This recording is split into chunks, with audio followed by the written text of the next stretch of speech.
Assalamualaikum warahmatullahi wabarakatuh.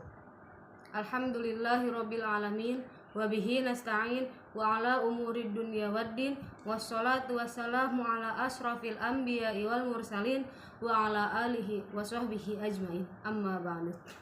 Perkenalkan, nama saya Siti Mesaroh dengan NIM 221340032 dari kelas BKI 6A. Seperti biasa, dibuatnya learning journal ini untuk memenuhi mata tugas kuliah public speaking dengan dosen pengampu Pak Adi Kusuma MSI. Pada pertemuan kali ini tidak seperti biasanya, Pak Adi tidak menunjuk 3 orang untuk melakukan public speaking karena pembelajaran pada minggu ini dilakukan secara online melalui via Google Meet. Pak Adi tidak menunjuk 3 orang tersebut karena dirasa memang tidak kondusif untuk melakukan public speaking selama 10 menit karena bisa jadi terkendala sinyal ataupun yang lainnya. Pada pertemuan kali ini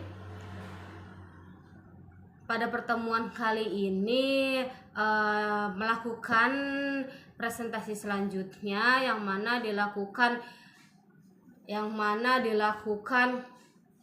presentasi oleh kelompok 1. Pada kali ini tema yang diambil adalah persiapan mental, pengetahuan, performa bahasa verbal dan nonverbal, simbolik dan penampilan pada public speaking yang dipresentasikan oleh beberapa teman saya.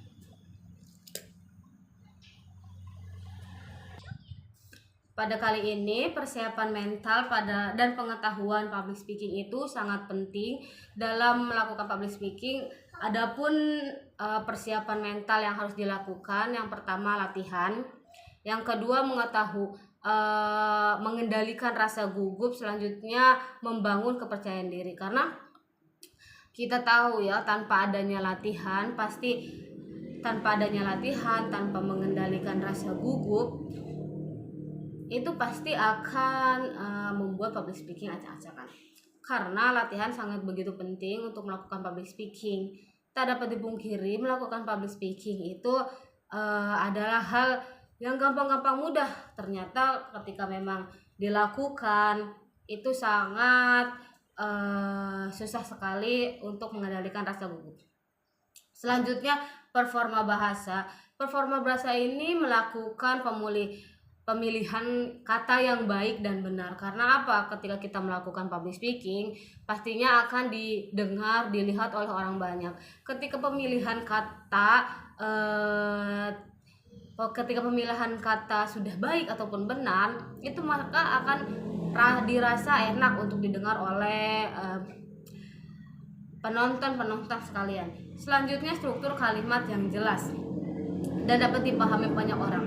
Apalagi ketika memang public speaking didengarkan oleh kaum orang tua, kaum muda, itu pasti kita harus bisa memilih bahasa atau struktur yang jelas dan baik karena agar dapat dipahami oleh orang-orang. Selanjutnya gawe bahasa yang sesuai. Sudah dikatakan tadi bahwa bahasa harus disesuaikan dengan siapa kita berbicara. Kepada orang tua harus begini, kepada anak muda harus dengan mungkin bahasa gaul agar tidak membosankan, seperti itu. Karena kan pada materi-materi yang telah lalu kita apa saja yang harus dipersiapkan kan. Selanjutnya ada bahasa verbal dan nonverbal. Kita ketahui bahasa verbal ataupun nonverbal terjadi ketika gerak tubuh, gestur tubuh itu dilakukan oleh public speaker. Karena bahasa verbal adalah simbol linguistik sebagai kata gitu. Kata kita harus disesuaikan kepada siapa kita berbicara. Selanjutnya bahasa nonverbal itu bahasa simbol atau tanda yang tidak menggunakan kata-kata, namun kita menyampaikan makna di dalamnya seperti bahasa isyarat, simbol atau lambang, makna pakaian, gestur tubuh, ekspresi wajah. Karena kita harus bisa menyesuaikan gestur tubuh kita kepada pendengar semuanya, harus bagaimana mimik wajah kita agar penonton itu bisa mendengarkan apa yang dibicarakan oleh public speaker. Selanjutnya ada simbolik atau penampilan pada public speaking.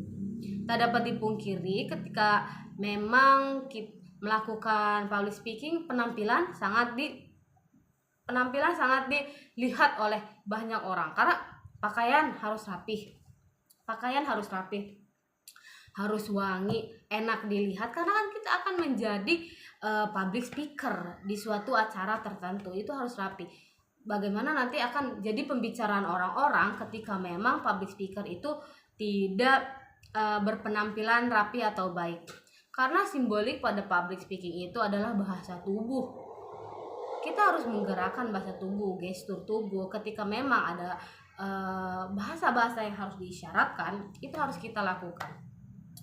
Selanjutnya adalah penampilan fisik. Karena ketika kita melakukan public speaking, pasti banyak mata memandang yang akan melihat kita.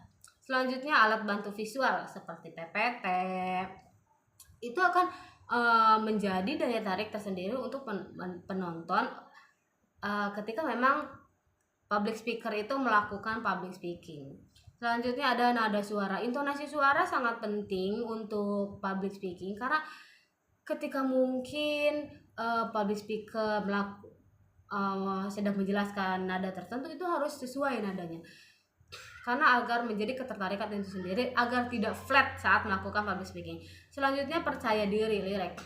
Kalau ketika memang kita tidak rileks, gugup, itu akan kembali bumerang kepada kita. Penampilan kita akan jelek itu ketika melakukan public speaking. Selanjutnya energi positif, pengetahuan kata-kata yang tepat, mengatasi rasa takut, latihan dan evaluasi. Ketika memang kita sudah bisa melakukan public speaking, harus ada evaluasi. Apa sih saya kurangnya? Di mana letak kurangnya? Apa yang harus saya perbaiki? Seperti itu. Mohon maaf bila banyak yang salah atau kekurangan dari video learning journal ini. Terima kasih. Wassalamualaikum warahmatullahi wabarakatuh.